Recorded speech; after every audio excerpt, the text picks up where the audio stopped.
E foi uma prova aí para o Programa de Saúde da Família. A prova de odontologia começou assim: a utilização de anti-inflamatórios não esteroides em crianças deve ser evitada em função da sua ação sobre a COX-1, que é chamada de COX constitutiva, porque a COX-2 é chamada COX indutiva. Tá? Que induz, vamos memorizar da seguinte forma, que induz o processo inflamatório.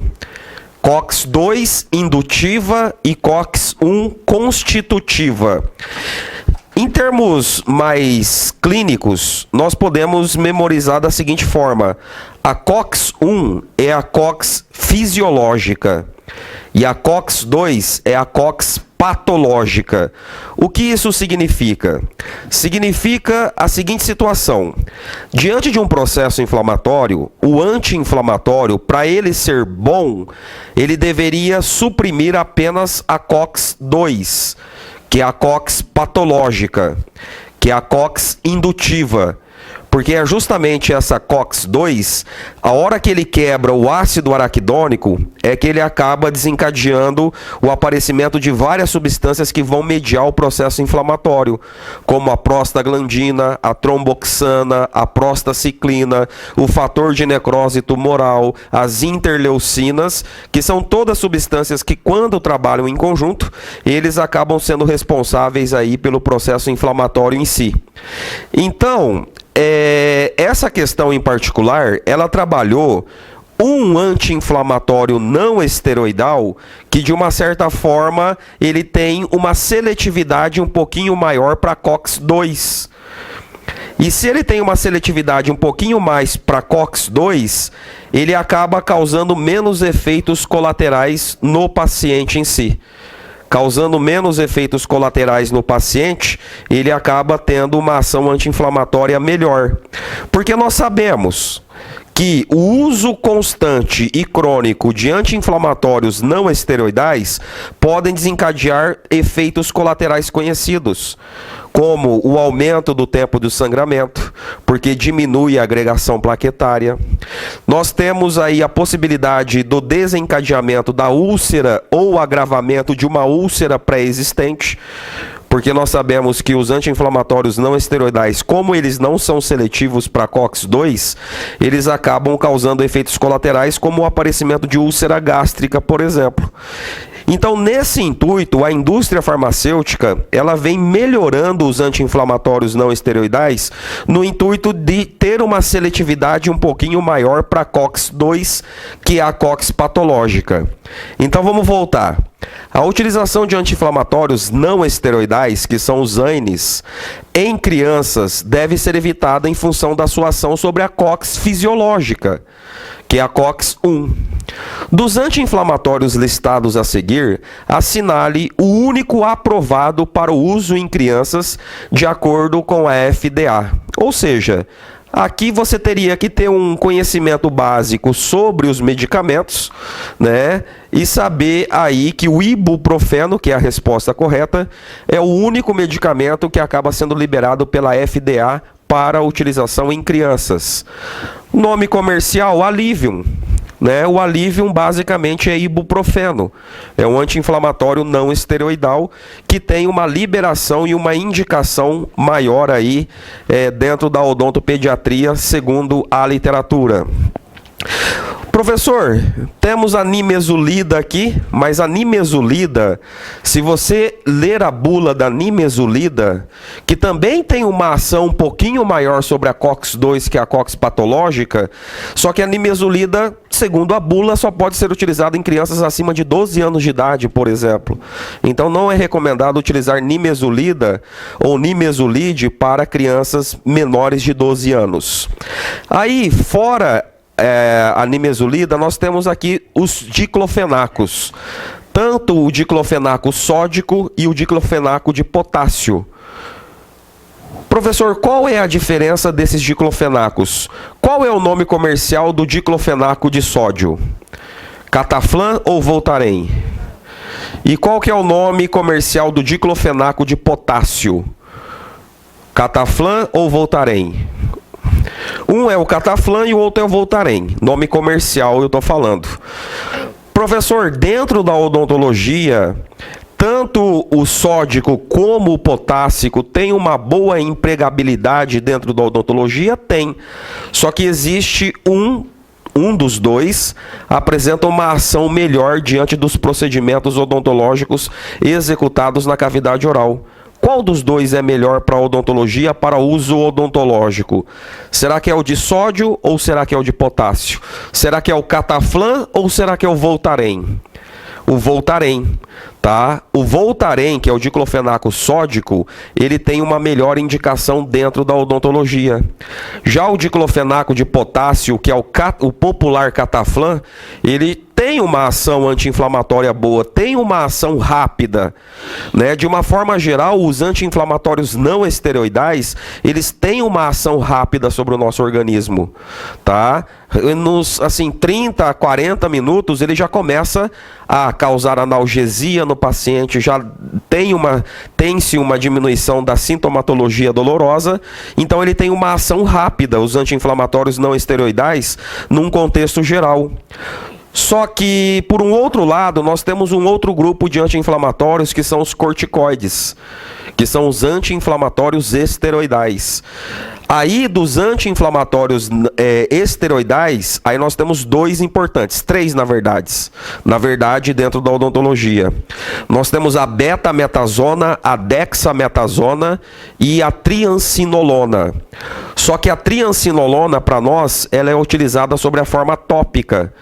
Diante de aftas, de úlceras bucais, nós podemos prescrever, para minimizar a sintomatologia dolorosa do paciente, o Oncilon A em hora base, que é o nome comercial da triancinolona, né, para minimizar a sintomatologia dolorosa nos casos de úlceras localizadas aí no interior da cavidade oral. E sendo que a betametasona e a dexametasona são os principais corticoides utilizados dentro da odontologia, em virtude da sua potência. São os corticoides mais potentes que existem, né? E eu já cansei de ver questão de concurso, quais são os corticoides mais utilizados dentro da odontologia? Betametasona e dexametasona. A dexametasona é o Decadron. E a betametasona... Vixe, me fugiu o nome. Nome comercial da betametasona. Alguém lembra? Um é Decadron. Vixe, me fugiu agora. Daqui a pouco eu lembro. Me fugiu, realmente me fugiu. Só que nós sabemos que os anti-inflamatórios esteroidais, que são os corticoides, eles não causam aumento no tempo de sangramento, eles não causam o aparecimento de úlcera gástrica quando utilizadas de uma forma crônica. Porque os corticoides, eles não são inibidores de COX. Eles inibem o processo inflamatório por inibir primariamente uma enzima chamada fosfolipase. E com isso não há nem a formação do chamado ácido araquidônico em si, tá? Então, não causam isso, só que nós sabemos que os corticoides, se utilizados de uma forma crônica, acabam causando outros efeitos colaterais, né? Outros efeitos colaterais, tais como diabetes, hipertensão, né? Acúmulo de gordura, né? Problemas cardiovasculares, osteoporose, diminuição da resistência orgânica, ou seja, imunossupressão, são eventos que nós vemos na famosa síndrome de Cushing. Síndrome de Cushing é aquela pessoa que faz uso de corticoide de uma forma crônica, e esse corticoide administrado, ele pode causar esses efeitos a médio e longo prazo no paciente. Não é uma semana de corticoide que vai dar síndrome de Cushing. É aquele paciente que, por algum motivo médico, acaba tendo que utilizar os corticoides por períodos mais extensos.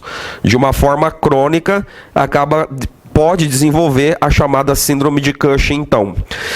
Então, a dica que eu dou para vocês em relação ao primeiro grupo de fármacos dentro da OCP, ele costuma cobrar muito anti-inflamatórios, tá? tá? Tanto os esteroidais, que são os corticoides, como os anti-inflamatórios não esteroidais, que acabam sendo aí diclofenaco, nimesulida, ibuprofeno, piroxicam, né? Ácido mefenâmico, que é o chamado Ponstan, que as mulheres conhecem bastante, são todos anti-inflamatórios não esteroidais. E ainda nós podemos agregar um terceiro grupo de anti-inflamatórios, que são os chamados coxibes. Os coxibes, eles são altamente seletivos para a COX-2.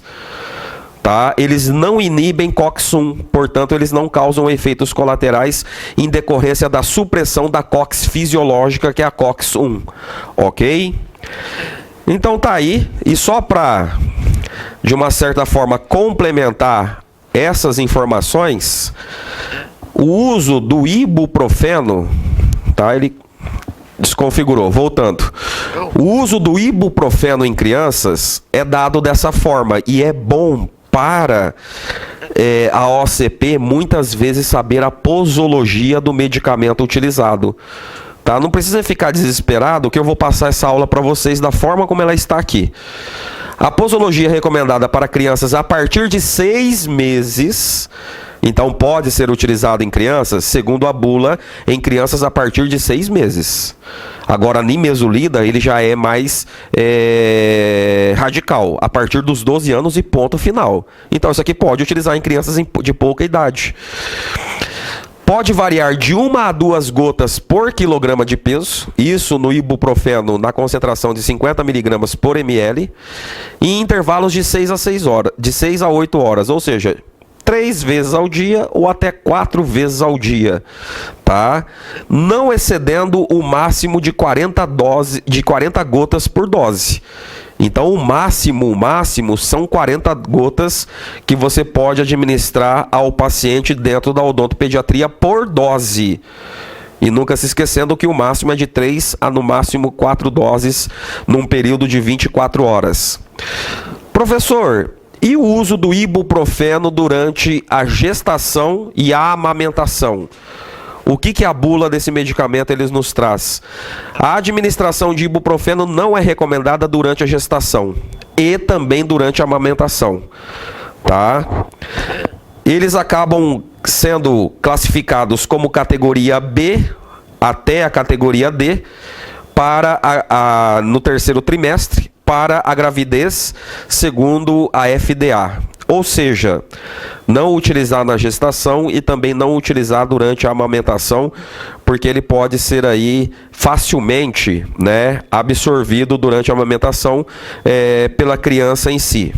Então, complementando mais algumas informações e fechando aí a necessidade do conhecimento da classificação dos anti-inflamatórios, bem como às vezes a posologia. A OCP gosta de números, a OCP gosta de doses, né? E nós veremos mais algumas questões relacionadas a esse assunto. Vamos adiante. Sim, são os coxibes. Exemplo, o Prexige, o Celebra, o antigo Vioxx, que foi proibido a comercialização. O Vioxx era o mais popular, né, dos coxibes, mas o Vioxx ele foi abandonado, ele foi proibido a sua circulação e venda no Brasil. Então, dentro dos coxibes, Celebra, Prexige, Vioxx, né, são todos os coxibes. Mas o que eu tenho observado ultimamente em concurso, que eles abordam mais o clássico: anti-inflamatório esteroidal e anti-inflamatório não esteroidal. Ah, professor, eu não sei essa classificação, eu queria entender um pouquinho mais sobre esses medicamentos. Tem um livro muito clínico que eu recomendo para os alunos, que é o livro do Eduardo Dias de Andrade. É um livro fácil de se ler, barato para se adquirir, R$90, R$100, chama Terapêutica Medicamentosa em Odontologia. Lá você vai estudar anti-inflamatório, analgésico e antibiótico com uma margem de segurança muito boa para a grande maioria dos concursos, inclusive para as provas aí da OCP, ok? Bom, vamos para a segunda questão dessa prova, dentro da parte de odontologia. Oi. Ah, eu também não sei, por isso que eu não falei. Nem conheço esse medicamento na letra C. Periodontites agressivas e a periodontite crônica normalmente são tratadas com raspagem e alisamento radicular. Periodontite agressiva, antigamente conhecida como periodontite juvenil. Periodontite crônica, antigamente conhecida como a periodontite do adulto, tá? Normalmente são tratadas com raspagem e alisamento radicular, combinadas ou não as técnicas cirúrgicas. Quando isso não for suficiente, está indicado a utilização de antibióticos. O metronidazol pode ser utilizado como uma terapia única, somente metronidazol. E às vezes ele pode ser utilizado em casos de infecções mais pronunciadas, ele pode estar associado à amoxicilina. A duração do tratamento nesses casos deve ser de 3 dias, 5 dias, 7 a 8 dias, 10 a 14 dias ou 14 a 21 dias. Você está vendo que a OCP gosta de números, de intervalos, tá? E para quem carregou dentro de si aquele clássico 7 dias de uso de antibióticos, acertou essa questão. Só que para alguns conceitos mais atuais, o uso da antibiótico-terapia não é assim prescrever durante um período de 7 dias e abandonar o paciente durante 7 dias. O correto é prescrever o medicamento e acompanhar o caso. A partir do momento que você observa clinicamente uma melhoria do paciente, você pode abandonar 2 dias depois. Deixa ele tomar por mais 2 dias. Passado esses 2 dias, você acaba abandonando. Então, na verdade, não existe uma regra fixa hoje dentro da literatura atual em relação aos clássicos 7 dias. Mas se você ir no livro do Linde, tá? Ele realmente fala que existe uma necessidade para essas entidades patológicas em si, em virtude da persistência do processo infeccioso, um tratamento médio, lá ele coloca 7 dias, né, de utilização aí, ou do metronidazol sozinho, ou associado à amoxicilina, tá? Então nós teremos que responder o clássico de 7 a 8 dias. E a OCP, ela também tem uma outra questão muito próxima, onde ela fala o que eu acabei de comentar. 2 dias após a observação da melhora clínica do paciente, nós já podemos suspender o uso de antibióticos. Melhorou? Espera 2 dias. Toma antibiótico ainda durante 2 dias. Passado esses 2 dias, você já suspende, tá? Bom, vamos aproveitar essa questão para discutir, para relembrar rapidamente um pouquinho sobre a periodontite agressiva e a periodontite crônica. Bom, periodontite agressiva é fácil dentro de concursos, né? A periodontite agressiva é aquela situação aonde nós temos sítios acometidos que são patognomônicos. Se falar que a doença periodontal envolve primeiros molares e também envolve aí primeiros molares e incisivos, com certeza você vai estar diante aí da chamada periodontite agressiva. Só que nós sabemos que nós temos a periodontite agressiva de forma localizada e a periodontite agressiva de forma generalizada. Qual é a diferença? Periodontite agressiva localizada é aquela que está localizada nos primeiros molares e nos incisivos. A doença periodontal está localizada nesses grupos. Já a periodontite agressiva generalizada, a regra é a seguinte: ela envolve os primeiros molares, envolve os incisivos, tá? E envolve 3 ou mais dentes. Foi o que caiu no concurso da Secretaria Estadual de Saúde do DF.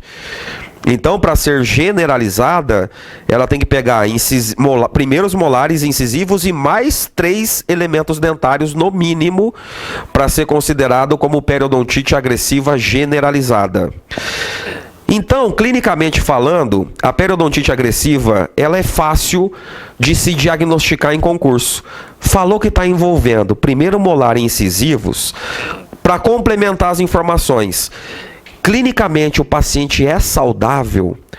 Clinicamente você não observa grandes acúmulos de placa e de tártaro.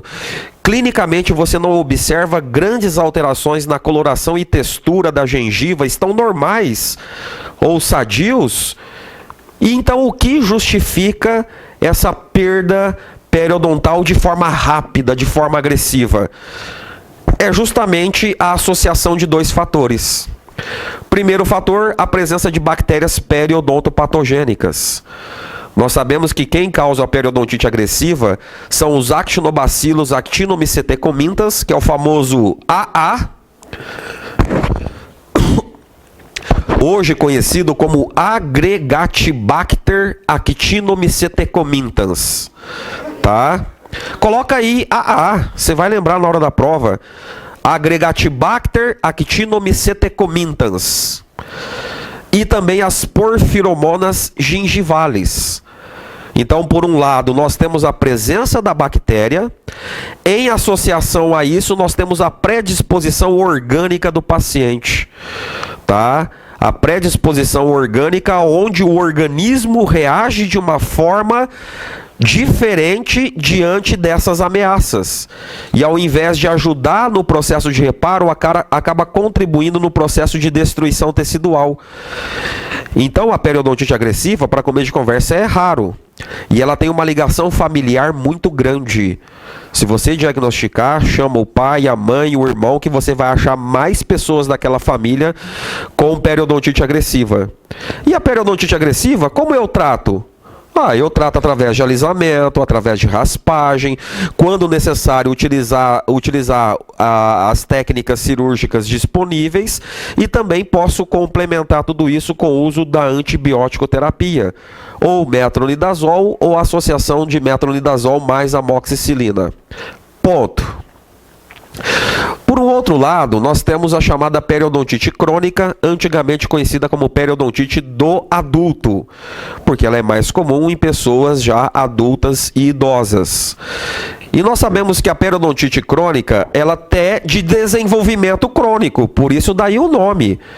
É uma doença periodontal de avanço lento, aonde aí o agente etiológico principal é o acúmulo de placa e o acúmulo de tártaro, que vão produzindo toxinas ao longo do tempo, vão agredindo o periodonto e vão causando reabsorção do mesmo, né, e uma migração apical das inserções e o aparecimento de bolsas. Né? Agora, na periodontite agressiva não, começa hoje e já vai destruindo rapidamente. Há uma formação de uma bolsa profunda num curto intervalo de tempo, podendo levar inclusive à perda do elemento dentário. Já a periodontite crônica não, é aquela que vai se desenvolvendo lentamente ao longo dos anos. Má higienização é o principal fator ligado à periodontite crônica. E a periodontite crônica, ela acomete mais pacientes adultos, né? Daí o termo periodontite do adulto.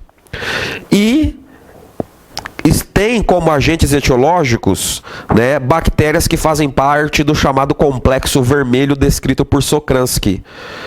Quem são as bactérias do complexo vermelho que causam a periodontite crônica ou a periodontite do adulto? Nós temos basicamente 3. Nós temos a Tannerella forsitus, nós temos aí o Treponema denticula, tá? Tannerella forsitus, Treponema denticula, tá faltando um, e Porphyromonas gingivalis, tá? Não, peraí, Bacteroides, peraí, eu fiz confusão, essas duas primeiras estão certas. Treponema denticula,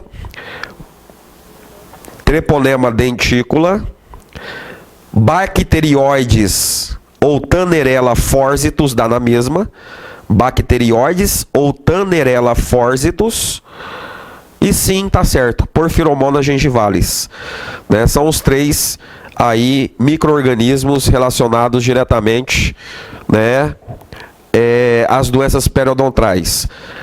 Alguns falam em Treponema denticula também, tá? O treponema dentícula também pode fazer parte aí. Eles colocam mais o treponema dentícula do que as porfiromonas gengivales. Bom, então o concurso é justamente isso aí, né?